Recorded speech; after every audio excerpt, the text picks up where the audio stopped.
In the middle of the Caribbean Sea, a family is enjoying their vacation on a yacht. The mother, Julia, jumps into the water for a swim. While relaxing, she suddenly feels something strange. But since she cannot see anything around her, she assumes it must be her imagination. A few seconds later, the same strange feeling returns. Again, nothing is visible. This time, she panics and starts swimming back toward the yacht. Suddenly, something grabs her leg and begins pulling her down. She starts screaming loudly for help. Her daughter Cassie is wearing headphones and listening to music, so she cannot hear her. Her husband Tom and their son Ben are busy fishing. Julia struggles to stay afloat, but water enters her mouth, making it hard to scream. After some time, Tom realizes he hasn't seen Julia for a while. He looks around the yacht and then spots his wife in danger. He calls out to the children, steers the yacht closer, and jumps into the water. He quickly reaches Julia, holds her, and swims back towards the yacht.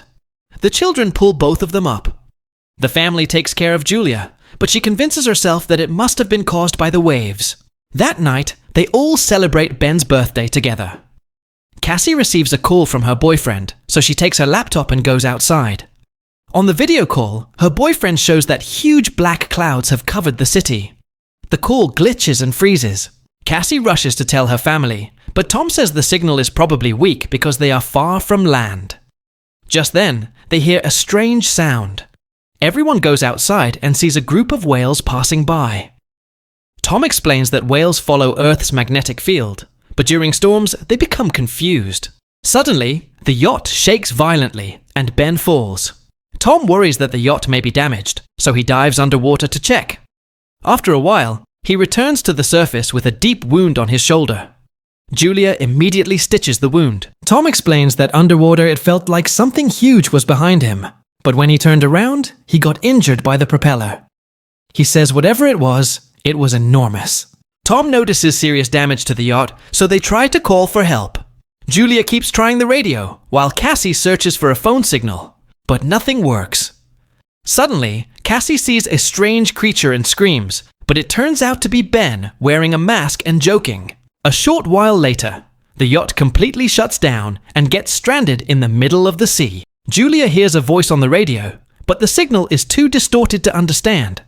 Tom tells the family they only have 4 days of food and water left and must wait for a fishing boat. Suddenly, something appears on the radar, and a strange sound fills the air. They rush outside and are shocked to see multiple fireballs falling from the sky. Wherever they land, massive explosions occur. One falls into the water near them, and Tom tries to start the yacht. The engine barely runs before another fireball hits nearby. The family clings to each other in fear. Tom realizes the falling fireballs are not meteors, but satellites. At the same time, Ben notices smoke coming from the yacht. Tom checks and confirms the engine is damaged. As the wind grows stronger, the family hides inside, unaware that the compass is spinning rapidly. The yacht shakes violently again. Ben falls and gets injured this time. Huge waves crash against the yacht. Tom struggles outside and brings life jackets. Suddenly, the power goes out. He quickly restores it, and the lights come back on. Ben notices that Julia's nose is bleeding. Julia feels dizzy, while Cassie runs to the sink and vomits. Tom keeps trying the radio, but there is still no signal.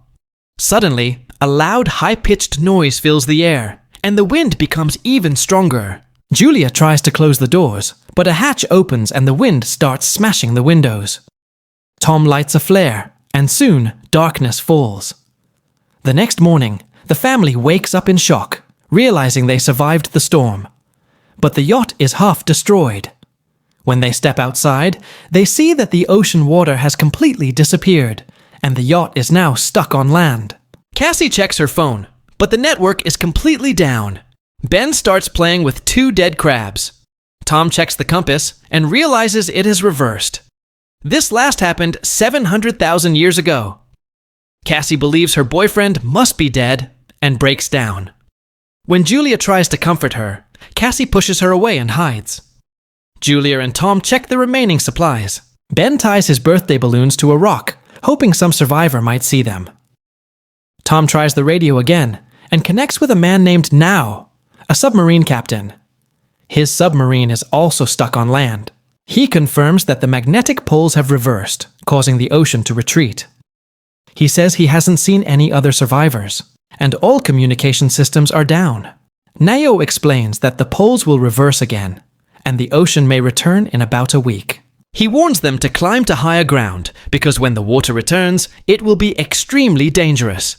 He adds that his partner died in the crash, and the submarine only has space for 3 people. Julia and Tom beg him to at least save their children. Nayo gives them his coordinates. Tom calculates that it will take 2 to 3 days to reach the submarine, and tells the family to rest well tonight. They will leave in the morning. The next morning, while packing, Tom notices something moving nearby. It's a limping man holding a harpoon, with a dog barking beside him. Tom approaches and gives him water, but the man speaks a language Tom cannot understand. After drinking the water, the stranger suddenly smashes the bottle on Tom's head and kicks him in the face. Julia runs in fear, but it's too late. The man stabs Tom in the stomach with the harpoon and then slits his throat. The man chases Julia and throws the harpoon at her, injuring her shoulder. Despite the pain, Julia runs inside the yacht, tells the children to hide, and locks the door. Cassie and Ben hide inside the sofa. Julia gives them the flare gun and hides in the bathroom with a knife. The man breaks inside, grabs food, and searches the yacht.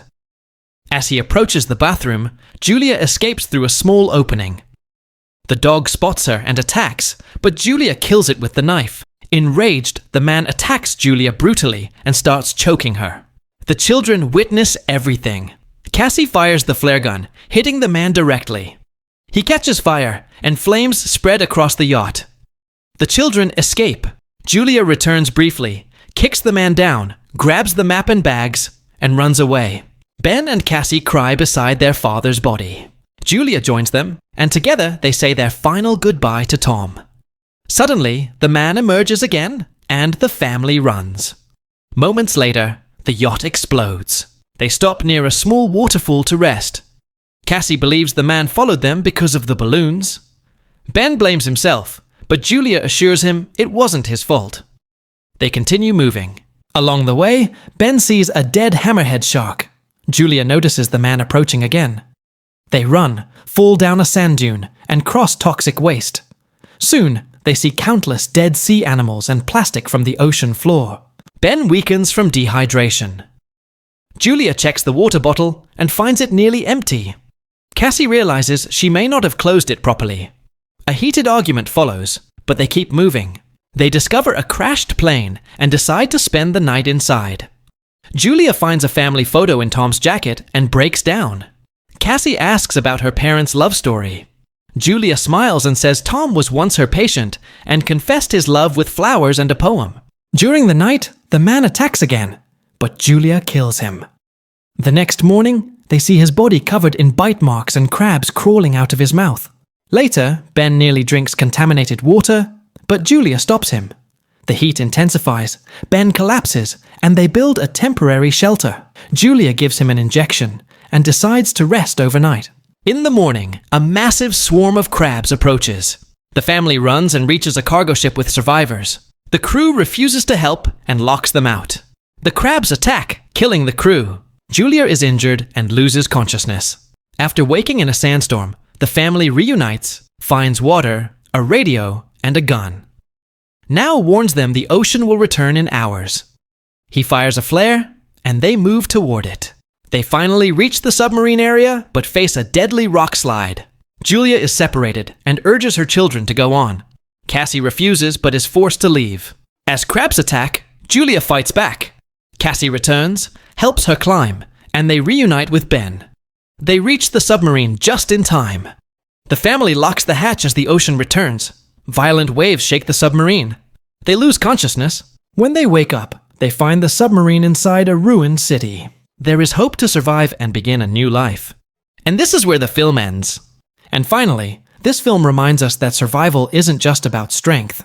It's about staying calm, protecting the people you love, and never giving up, even when hope feels lost. If you enjoyed this explanation and found it meaningful, don't forget to subscribe to the channel and press the bell icon so You keep receiving more exciting stories and movie breakdowns like this. Thank you for watching, and I'll see you in the next video.